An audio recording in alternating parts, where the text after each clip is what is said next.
Good morning, Good morning. Good morning. Mr. Selleck. How was Hilton Head? It was a blast. It was a really good time. That was a fun restaurant too. It had live music and little guy up there jamming around. We enjoyed it. Food was pretty good too. We've never eaten there. We've we've never eaten there. We always get a frosty frog to go back to the pool. That's our thing. Frost. What's the? I guess I didn't have that. What's that? Is that a drink or? They have the frozen drink wall with all the different Okay. drinks on the thing.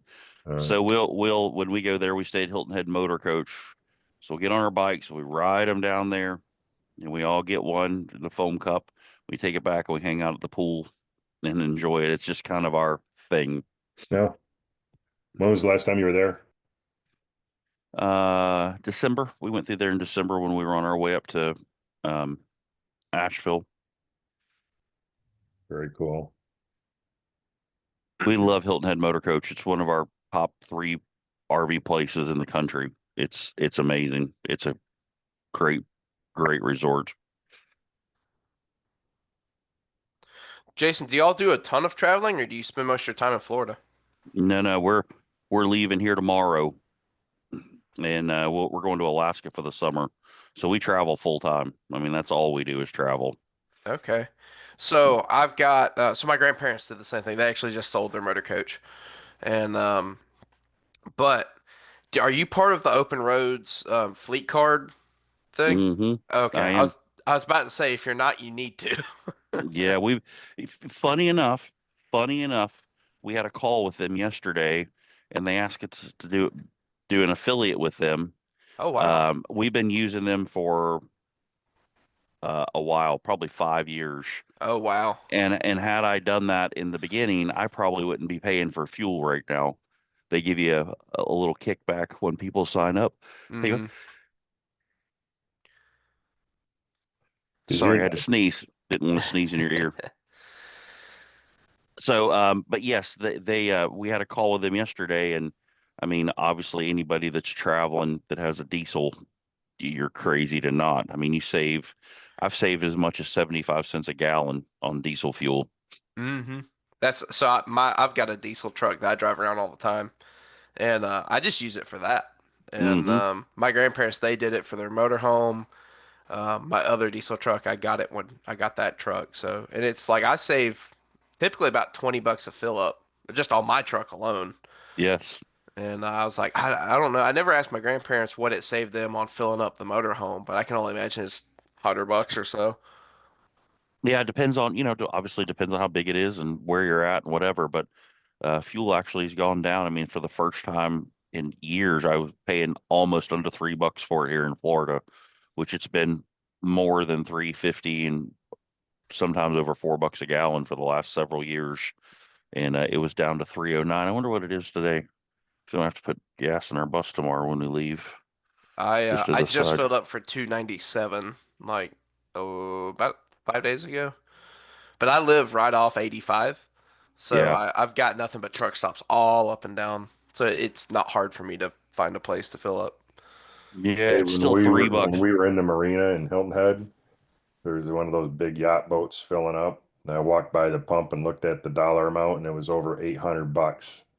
They weren't even at three quarters full yet. Yeah. And it's like, man, people got more money than they need to spend on that. It was crazy. Look So at that. go ahead. I was just saying, South Carolina right now, it's as low as 2.79 a gallon. And for diesel fuel, that's incredible. Hmm. It's still $3 in Florida. So we a really good friend of mine has got a big offshore charter boat that he runs, and I always told him I was like, well, if I ever moved to Florida, I'd probably give up hunting and go to fishing. And I told him I was like, man, I want to get a big boat like that because we kicked around the idea of moving to Florida. And he goes, really? And he's like, next time we go out, I'll show you what my morning looks like. And up at 3, cleaning the boat, filling the boat up, getting bait, getting all that stuff ready. Pick clients up by 5:30, run 40 miles offshore, and just his operating cost for the day was like 800 bucks. And I was like, mm. Yeah, not doing That doesn't that. include anything breaking down. That doesn't Mm-mm. include any of the marina. Yeah, those guys Yeah. go, and then you never get to go fishing again. Everybody does it because they love to fish, and then they never go fishing again. Yeah, It's like, right. yeah, that's a bad idea.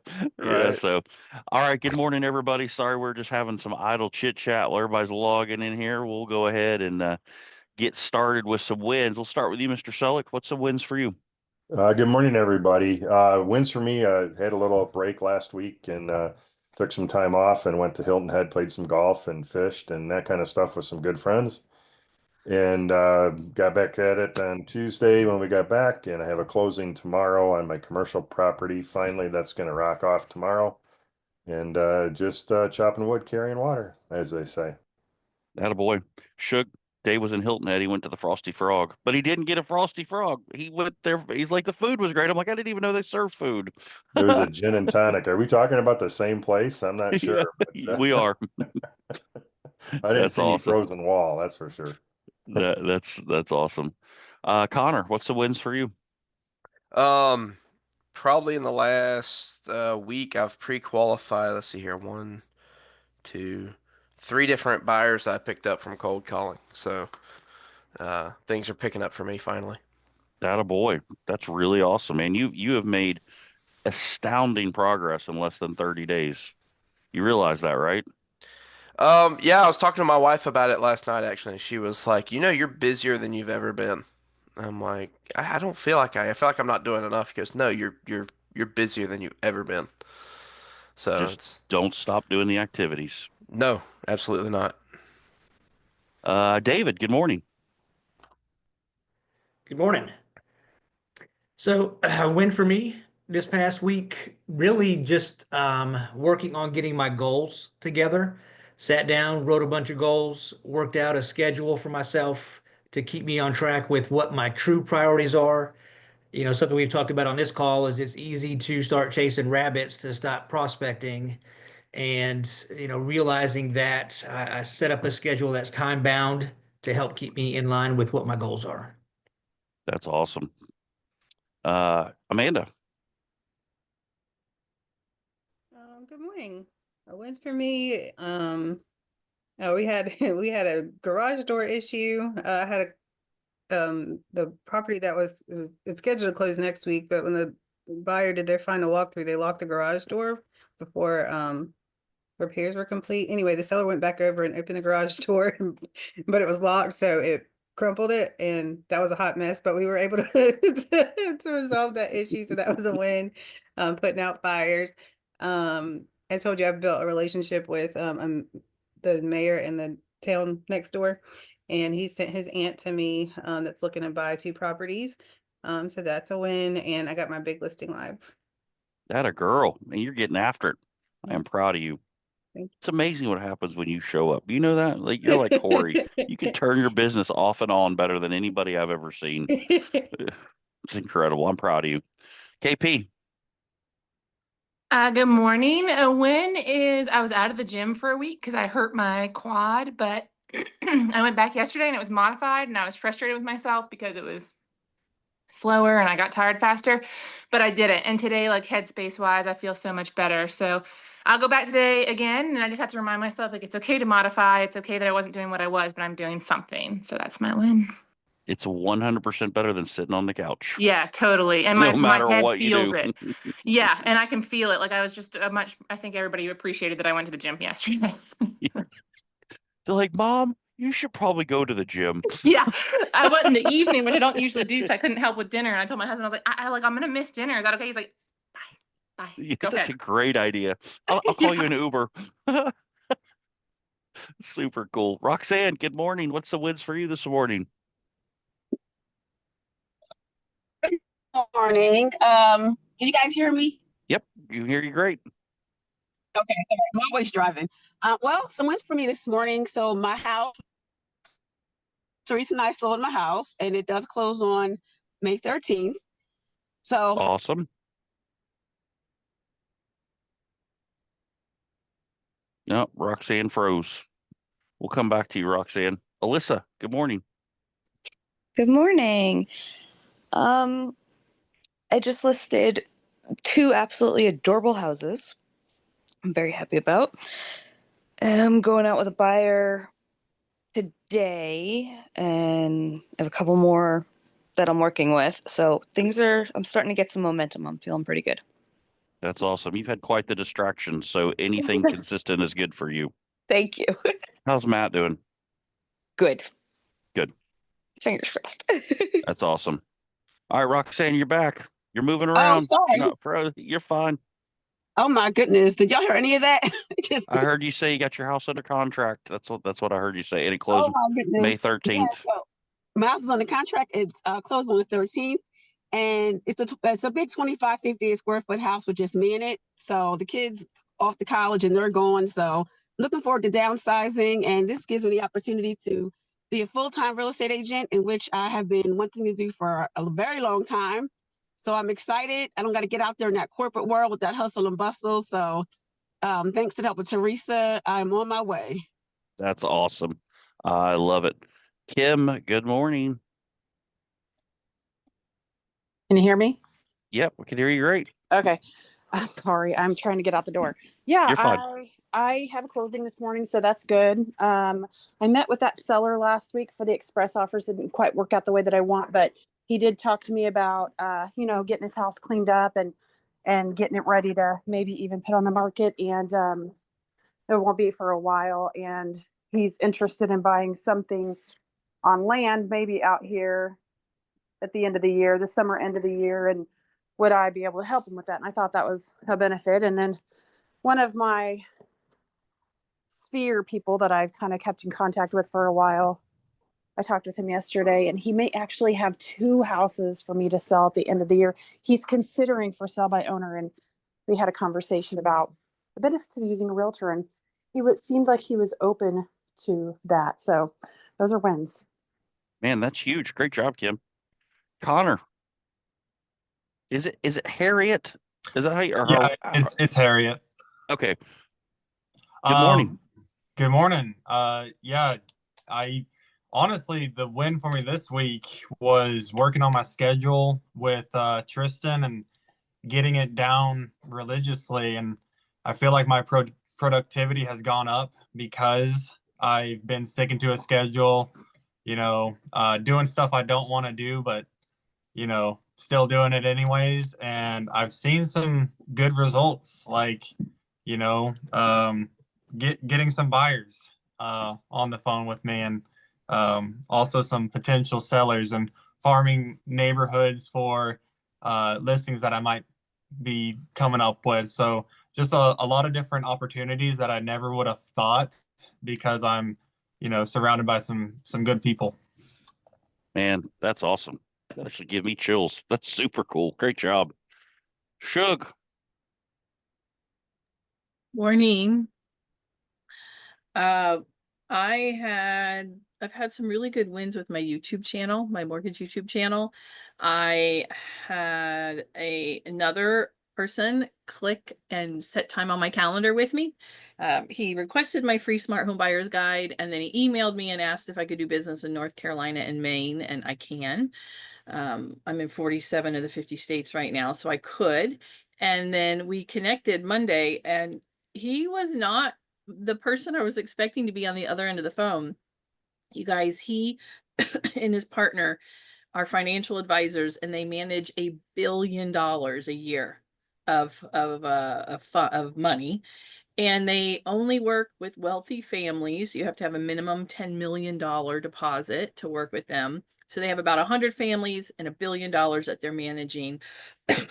And he's like 72. So he's not working anymore. He just has fun. He goes, I might retire. I go, you're not even working anymore. You just love this. He goes, I know. And he just kind of giggled. But he watched my last YouTube video, and he was so complimentary. And he said, I want to work with you. Like, you're genuine. I appreciate the way you convey the information. He's like, Linda, keep making those videos. So like, I was thrilled to see that appointment come through, but super unexpected who was at the other end of that call. Yeah. So that's really good. And then the other big win from a business standpoint is I send a newsletter out every Wednesday. And I was, just so I could be consistent, you guys know how hard it is just to do all the things. I'm like, quit complicating it, Linda. Just send it. Send it to your past client, send it to your database, send it to your realtor friends, send it to everybody. And one of my girlfriends encouraged me, now that that's been going for a while, to just make it better. And so I think today was I don't think I know. Today was the first time I broke that email out into realtors and my general database and changed the message so it was more relevant. So that's pretty cool. I was really happy to have made that change too. So lots of good things. I love it. For me, KP, I'm going to take your win. I'm back after my meniscus. I'm back to some high level of activity compared to what I was, and it feels really good to be moving again. And I had to make sure that I was like walking the right way. I'd walked with a limp for so long that I found myself still limping. I'm like, this is stupid. So it felt really good, and it's continuing to feel better. I'm ready to start playing pickleball again. And we're moving. We're leaving tomorrow. I'm ready to get on the road. We're all excited to start traveling, and we've had a great winter here, but it's time to get this show on the road. We got all sorts of cool stuff happening this summer. Um, so with that being said, does anybody have anything specific they need help with? KP, quick hand. Yeah, I like I was thinking of it. it. I would like to hear everybody's opinion when you are working with a buyer and you are submitting your repair request. Are you sending along the entire inspection report or only portions of it? And my strategy has always been I will share all of it to kind of point out like we're not nitpicking, we're not asking for every little thing, we're just kind of asking for these items. But I don't know that that works in my favor. So I would just like to hear everybody's strategy and why. I'll jump Jim in. Beginning. I don't share the entire report. I share the mini report that comes up as long as what I'm asking for is in that mini report.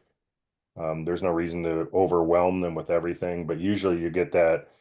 I can't remember what it's called now, but it's just like It's like half the the summary. report, the summary, right? Yeah. That's the only thing I share with them. I don't do the entire report. Okay.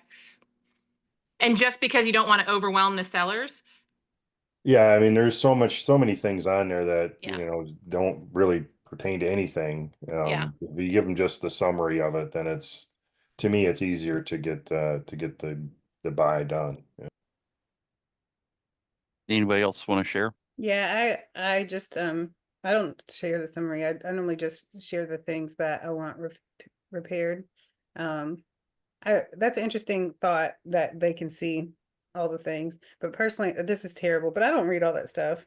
To me, it's frustrating to find out that you wanted, 11.2 fixed and having to sort through all that stuff to find what 11.2 is. So I just include the items that I need fixed.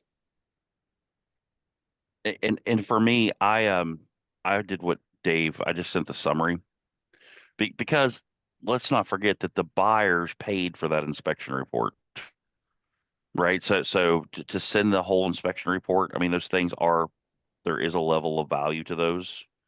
So I think sending the whole, if I was going to send the whole report, I would ask the buyer's permission to do that.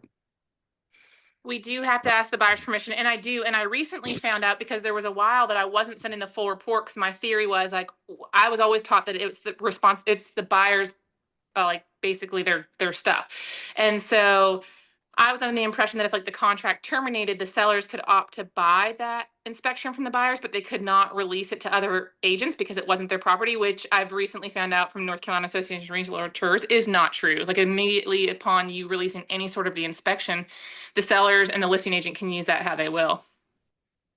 Well, and the other thing, I mean, if you had something major, if you disclose it to them now, they have to disclose it. So it could work in your favor, being like, Yeah, hey, you might as well fix it now because the next people are going to want the same thing, or you're going to have to fix it on your own. If it's totally. this is not the GFI circuits reversed. I mean, something major, Yeah. right? If it wasn't on the disclosure. So good question. Thank you. Hey, on that same thing, do you ask for them to repair or do you ask for monetary value? Depends on my buyers, and sometimes it's a mixture of both, but it totally depends on what my buyers want. I always ask. I've never asked for somebody to fix something only because my clients always want to hire their own person. Yeah, I think that's probably the majority of what I do, but I've got one closing next week and we just went through repair requests. This is their second home for them. So they don't know local vendors. They don't have the time and the energy to deal with it. So they've asked the seller to repair. And it's all stuff that can be feasibly repaired before closing. It's not like we're waiting on a window for 9 weeks kind of thing. Good stuff. Anybody else have anything they need help with? If not, I'm going to go to my handy dandy notepad from where I made notes from your guys' wins. I've got one thing. During my cold calls this morning, I ended up getting in contact with an investor that had a couple properties on the lake in the neighborhood that I was calling. And, you know, he's the only person where I'm like, hey, do you know anybody that might be looking to sell their home in the next 6 months? He goes, yeah, I'd consider it. He's the only person that's given me just a straight yes. And then when I asked him, I was like, oh, great, I'm going to be in the area Friday. Like, what would be a good time for you? He was like, no, what's your number? So I was like, oh, well, I'll send it. He goes, no, what's your price? I was like, well, I've got different sets of buyers. And he goes, well, give me a range. I said, well, I'm as low as 250 to over a million. And he goes, well, man, I'm just not even interested. It's going to be like 1.5, 1.7 before I'd even consider selling. The house is definitely not worth that. But how do you handle that objection of what's your price? Because I felt like I could have handled it with a little bit more grace than I did. He meant price, like what would you list his house for? No, like what are my buyers willing to spend? Um, and my response was, well, I've got three different sets of buyers. Their needs are different, from each other. And he's like, no, give me a number. He was very set on giving a number. I got to think on that. Well, I think one, you're still in the process of they said hello, and you're still falling in love with the hello, right? And when you're prospecting, you guys, you have to get so diligent about I don't care. You're either going to fit my bucket or you're out, right? And so, you know, this actually parallels our conversation, Connor, that we had last week about helping your friend that's got the house in Florida and all that Yeah. stuff. Like you just can't help them all. You're looking for the right people. You can't say the wrong thing to the right person, right? And so when you start down this path of cold calling, like because they said hello, you automatically move them from a contact to a client. That's just the nature of what, and I'm not saying you're doing that specifically, but it's easy to do that because they said hello, right? And so the likelihood of you getting that guy and getting him to a place of doing a deal with him is slim to none. However, it gives you a great place to practice. So I like the practice mentality. So in that situation, I'd be like, listen, man, any number I gave you, I'd be making up. Do you want me to just make up a number for you? Or can I come and see the property and then I can give you a real idea if I have any clients that are looking for it? I'm great with either. Gotcha. Okay. That's a lot better than okay. Thank you. But it just happens over practice. But Hmm. the most important thing for David, both Connors, don't fall in love with hello. You're you're going to get way more no's than you are yeses, and that's exactly what's supposed to happen, right? And I find a lot of people are trying to drag people across the finish line, right, Amanda? Going back 18 months in your business, I mean, Amanda is like, I mean, she's just dragging these, no offense, deadbeat clients to the closing table. And now these people are just flocking to Amanda, and it's a whole different way of running your business, right, Amanda? Oh yeah, a lot. It's still real estate, but it's a lot less stressful for them and for me. Of And course. kind of what you shared and what I've learned on the calls is, you know, we don't want to always have to work harder. Like you have to work hard in the beginning, but you don't want to always have to work harder. So if you're working with clients that are a pain in the beginning, a pain through the process, don't listen to anything you say. Like they're not going to leave you a good review.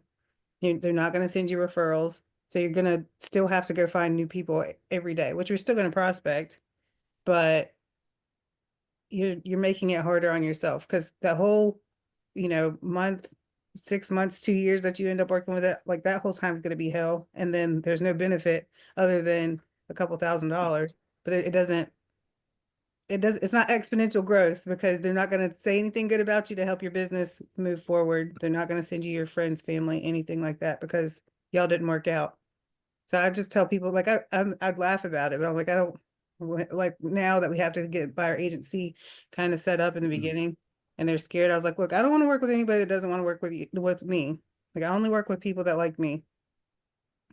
And but they laugh and they're like, okay, I get it, whatever, we'll sign. I was like, if you decide that you don't like me, don't want to work with me, I'm not gonna hold you, keep you for 6 months or a year, however the term is, because I don't want to work with people that don't like me and aren't going to send me business in the future, or at least have good things to say, even if they don't send me business in the future.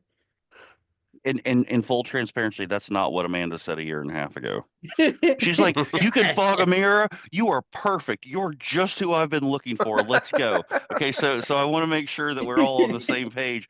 But she is speaking so much truth, and it took a while to get to that place. And the way that you get to that place is you have more business than you know what to do with.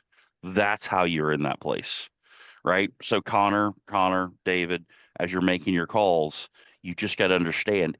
Part of it is just you got to do the activities, but don't fall in love with somebody because they said hello, right? The more that you hold your boundaries about how you do business and who you do business with in the beginning, the better off it'll be because there's KP's been a part of it. Amanda's been a part of it. Alyssa, I don't know, you kind of came in after the tail end of that, but some of these people that I've been spending a lot of time with over the last couple of years, I mean, we've had some brutal scenarios of people that that these young ladies have dealt with, and they look back like, what was I even doing? How did I even get there? Right? KP's business in the beginning was all from Op City leads, and I mean, she was the same place, like just it's what it took. But now her business is all pretty much referrals and people call her and this is how I do business. This is what I charge. So you got to do the work. But if I could empower you with one thing, just because you don't have a huge book of business yet, don't sell your soul for it because it won't solve what you're after. Does that help you, Connor? Absolutely. David, does that help you? Yeah, I mean, it's kind of like when you go fishing, right? And you got that line out there and you get a little nibble on that line and you just yank that thing back like you're ready to catch the biggest fish possible, and you Hmm. start talking to these people and they feel you get that nibble feeling and I got to land this person. And, I'm dealing with some people now. They want to buy land and I'm sending them properties and reach out to them for reply. Did you like it? And I haven't had time to look at it yet. And then the next time I reach out, I get no reply. And so I feel like I need to figure out how to land them. Like maybe I'm doing something wrong, but I also hear other realtors talk about you're going to get a lot more no's than you are yeses. And if they're not ready to move forward, they're not going to probably reply as often as you want them to. Did you see what David did there? He said he was trying to land them. I see Yeah. what you did. Y'all, I don't even know why you put up with me. Um, you have to go find more clients. That's the solution. You have to go find more clients that you're not hung on those people that statistically speaking aren't buying that piece of land. KP, how many pieces of vacant land have you sold? I've actually sold a lot. But you sell them with the build behind it. No, typically not. I've probably sold 20 or 30 pieces of land. Really? I didn't Yeah. realize it was that much. Yeah, I've sold a lot of land. That's what I did a lot of in the beginning, and I still do a lot of that. But like what I would say about that is most of the time land buyers have no idea what they're doing. Like they have no idea what the cost of building on this land is. They don't have this, they haven't spoken to a builder. They just assume they can get the same kind of mortgage. They typically have not the slightest clue. So you really got to educate them. Like go talk to this person for mortgage. Like, are you paying cash? Do you know that land loans require way more down? They're usually 10-year terms, like whatever. Are you building? Has your builder looked at this piece of land? But like if they're not responding, I don't typically chase them. There's a place for them. I just put them in my CRM and drip on them because they might buy. And I've had people that I haven't heard from for 2 years and they've ghosted me every time I texted and then they come out of the woodwork. But my CRM has been doing the work. So I just say there's a place for those people that won't respond. Put them automatic in your CRM and let that do the work. That's awesome. Alyssa? I am going to play off of what KP just said. I hate land with a passion because it's just such a pain. And like she said, a lot of people are not, they don't really know, and they just are like, oh yeah, let's do that. And then they're like, oh, that's not going to work. So I have found that in my educating people, even just talking perk test and, all of that kind of stuff, I have gotten two people that originally wanted land into properties that already had homes. So, we went from a $50,000 piece of land to a $300,000 house. But it wasn't that I was pushing it. It was literally just educating them on all the things that they're going to have to do with land. And they just don't realize that there's so much involved and that there's dead land. Like, people don't understand that there could be dead land. Like, they're like, huh? I'm like, yeah, you don't want to buy it and be screwed. So sometimes educating them can flip them also, like KP was saying. Yeah, that's a great point. Does anybody else have any other questions or anything they need help with?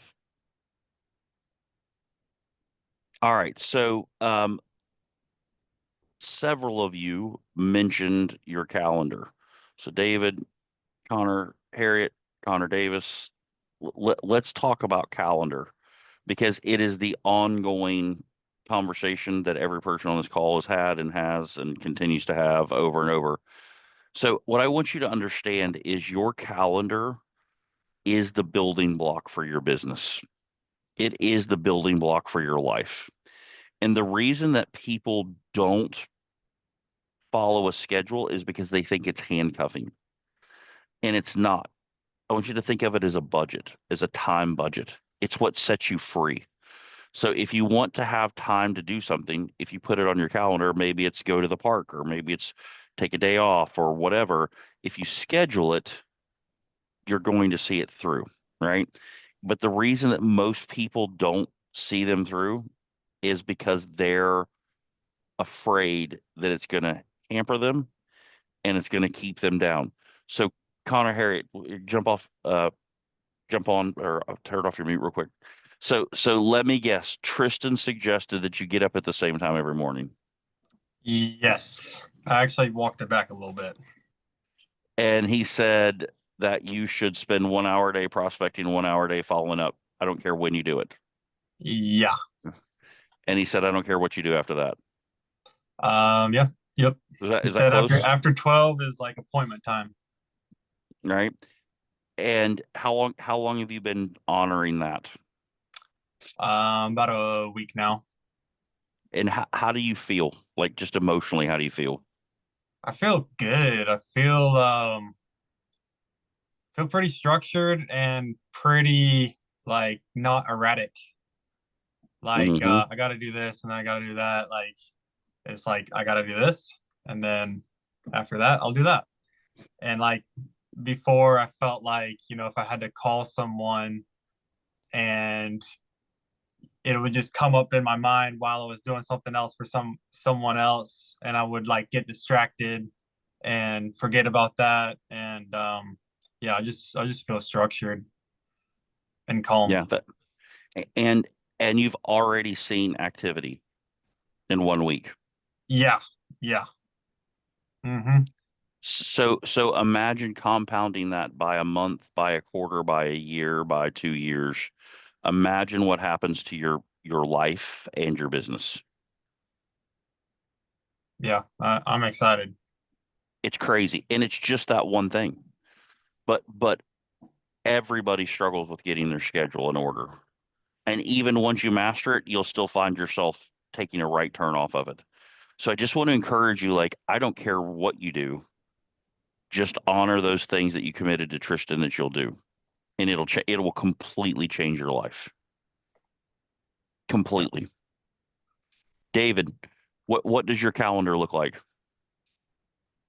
I added some time in there for some personal stuff as well. I've got some goals there. I've been back in the gym for about 6 weeks now, trying to get myself healthy. So I got that in there, the 4 times a week that I committed to for myself, and the cardio to 3 times a week that I committed to. And then I built time in for prospecting on Monday, Tuesday, Wednesday, Thursday. And exactly what you just said. I also put time right after that to add the emails of the stuff I'm sending to prospects into my CRM. And I built in days to follow up with any clients that I have um, need to contact or send something to.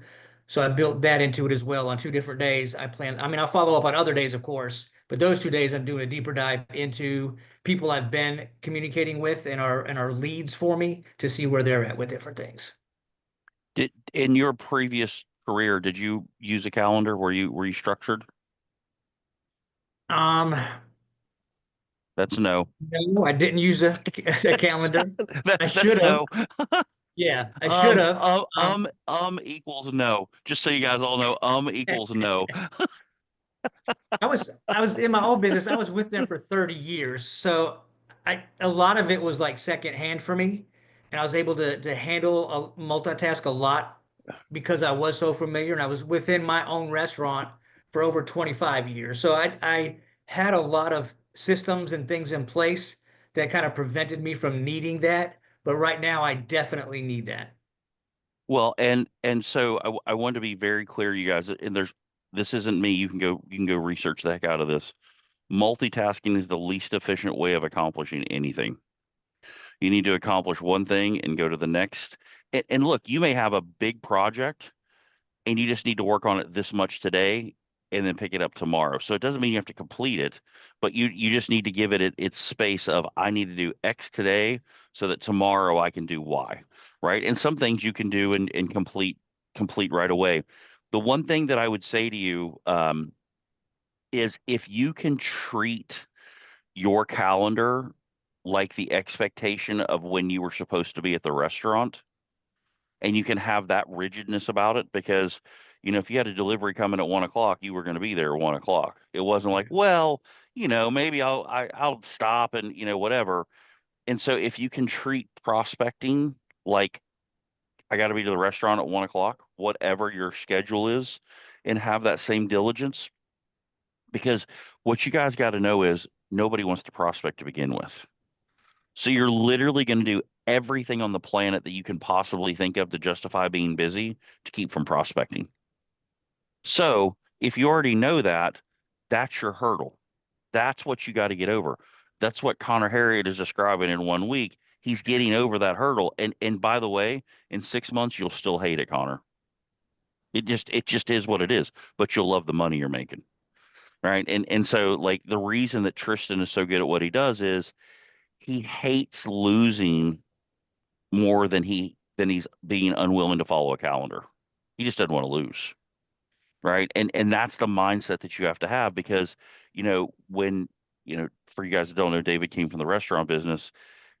The expectations were clear about what time you needed to be there, what you had to do during that time, whatever. And then you come into real estate and you're like, well, I just get some coffee today and I'll get started. And you have to, if you will take that same level of intensity that you took into the restaurant business and the expectations that they had of you and put those on yourself, you will knock this business out of the park because it's not a hard business. Like selling houses is not hard. Do you guys know what's hard about real estate? Client acquisition. That's what's hard. It's not somebody that calls you and says, "Hey, I want to spend $600,000. I have cash and I need to close in 2 weeks." That's not hard. It's getting the person that wants to spend $600,000 in cash and close in 2 weeks. That's hard. Does that make sense, you guys? Yeah, especially the multitasking thing. I read the book I think it's called The One Thing. Yeah, great book. And yeah, absolutely right. And he completely blew up people who multitask and are proud of their multitasking and let us know that you might think you're doing it well, but you are not doing it well, I promise you. Hmm. And I was always proud of my multitasking skills before I read that book. So it kind of led me to look at things differently. And even more so with that book, and the point of that book is, if that one thing is prospecting right now as we're getting started in this industry, we have to prioritize everything we do around prospecting and become the best prospectors that we can and focus on that one thing because getting that'll lead to that 20% we're putting into 80% we're putting into prospecting is going to bring us the 80% of our income. That's right. That's exactly right. And it's the hardest in the beginning. For you guys that are newer, the hardest time you will have in your business is the first year you sell 12 houses. That is the hardest you will ever see it. Because once you get past that, you know how to fill out a contract, you know how to fill out a listing agreement. You're rather efficient at talking to people. Like right now, everything is just hard. It takes longer. It's super inefficient. You screw up. It takes you longer to type a contract. I mean, just all of those things. And so I think you just got to know the first year you get to 12 deals. It doesn't have to take you a whole year. You can do it in a quarter if you want, but that's the hardest it will be is the first 12 deals you do in a row. Now, if it takes 12 years to do it, you should probably do something else, FYI. Like you should probably pick a different living. Um, so I think, this is a perfect example. Connor Davis, last week we were on our call, we were doing this and we were talking about X and he picks up his phone and gets sidetracked and goes into this and the whole gist of the conversation would have helped him. He was trying to multitask and go and say, "Oh, I'm going to do this while I'm doing this, while I'm listening to this." And I can promise you guys, the more engaged you are in whatever it is, I don't care what it is. If you're going to the gym, be fully engaged. Don't be the person at the gym talking on your phone. Just be at the gym. Go if you're going on a date, go on a date. If you're having time with the kids, have time. I don't care what it is. Whatever it is, do it. And if it's not valuable enough to do it, don't do it. Right? And that's why, like, my commitment to you guys is anything that my thumbprint is on, I'm going to do everything in my power to bring you enough value that you can't wait to be a part of the next one. Because I don't want to waste your time, and I'm not going to waste my time. And when you start to think about yourself that way, I don't care what prospecting is just a part of it. Follow up is just a part of it. Showing property is just a part of it. And the first time that you get 3 or 4 deals going on, if you're not careful, the next month you'll have nothing going on. Right, Amanda? Right? Because you fall off of I'm so busy. I don't have time to do whatever. Well, guess how you got so busy? Showing up to these calls, prospecting, following your calendar, doing all of those things. And it happens every time. And people get busy and then the rails fall off of what got them busy because they can justify it because they didn't want to prospect to begin with. You guys are in the prospecting business from this day forward. How you prospect is up to you because there's all sorts of different ways you can do it. The Connors are you guys are both doing, prospecting through cold calls and whatever. Awesome. That wasn't my way. My way was building relationships through coffees and lunches and different things like that. Both work. But you have to be intentional about the opportunities that are in front of you. And the only way you're going to find those opportunities is by being intentional about your calendar. Connor Davis, you've seen it already work for you, right? You're being way Absolutely. more intentional about your calendar. I mean, when I first talked to Connor, he's like, I just kind of like is super flippant about it, right? Tristan got a hold of him, and I mean, look at what's happened just in a very couple short weeks. Yep. How do you feel about it? Oh, it's awesome. I used to kind of wake up and just whatever the day called for is kind of what I always said. Like, oh, well, if it's, contracts or following up or whatever. And first thing Tristan did was like, all right, you're gonna wake up at the same time every day. I don't care when. You're gonna prospect for an hour, whether it's cold calling, writing letters. You're gonna do something productive that's a high yield activity for an hour, and then you're gonna follow up for an hour. And then I don't care what you do after that. And he says, if you do that, your life will change. And I started with just those 2 hours, and now it's grown into 4, 5, and 6 hours, depending. Um, but it's completely changed my business. And it'll change your life. Yeah, 100%. Yeah, because now what I'm finding with now is that when the days I used to work 8, 9, 10, 11, 12 o'clock in the evenings. Most days I'm done by 3 or 4. And it's because I'm time blocking, getting everything done. And when my wife gets home from work, I can spend time with her instead of being like, oh, well, I need to send an email, or oh, because I was, you know, lollygagging through the day, not being diligent with my time. I love it. Amanda? Yeah, I was just gonna piggyback on, well, just chip in on the conversation and just say it's really interesting coming from whatever field you came from. You know, we're used to working 40, 50, 60 plus hours a week. And really, you can build a phenomenal business working 20 hours a week. But it's like pulling teeth to do those things. Y'all know my husband Cody, he's been licensed a little over a year now, but I told him, like, just play pretend, like just pretend like, which our company obviously has an owner's manual, but pretend that I have one, and this is, this is what I need you to do. Especially conversations around commission and things like that. I'm like, well, don't say that it's like me, like this is my firm, this is my business, this is how we run our business.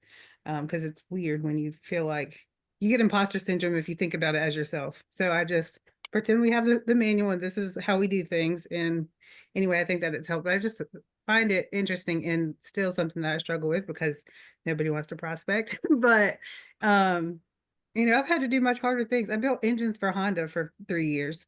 I waited tables. I worked on a farm. Like there's plenty of other challenging things that I did for far less money and far I was more going to say, hours. and not one of them gave you a $10,000 check at the end of the month. Right. And That's the, yeah, sorry. I was talking to an agent about that yesterday. She just left the post office, and when I first talked to her a few months ago, she was still working at the post office, and she said she only wanted to sell $700,000 and $800,000 houses, which is fine. You can niche down and sell whatever you want to sell. But so yesterday we had a different conversation, and I was just like, okay, so if you sold a $400,000 house and you made 10 grand, like that's still more than you made at the post office, right? And she was like, well, yeah, she's like, we had crazy hours, and it's crazy, it's insane the amount of work and things that they ask you to do and all this stuff. I'm like, okay, so like you said, it's not hard. There's plenty of things that we've done that's more challenging, taking care of family, kids, going to school. I mean, there's a lot more things that are more challenging, require more effort. So just, if we can stay focused for 2 hours a day, 4 hours a day, that's just a drop in the bucket. And it'll change your life. Yep. It'll change your life. I mean, that's the craziest part is it will change your life. So, all right, you guys, great call today. I appreciate you guys all. Sorry, they're mowing right behind me. Can y'all hear that? Is it crazy loud behind me? No. That's amazing. The lawnmower's right here. I can hear it in the bus, but I cannot hear it through your microphone, which That's is incredible. I know. That's why my big head puts these little bitty things on so I can have the microphone. So, all right, you guys, y'all have a great day. I'm here if y'all need anything. I appreciate you all. Bye, everybody. Thank you. Bye, everybody. Have a great day.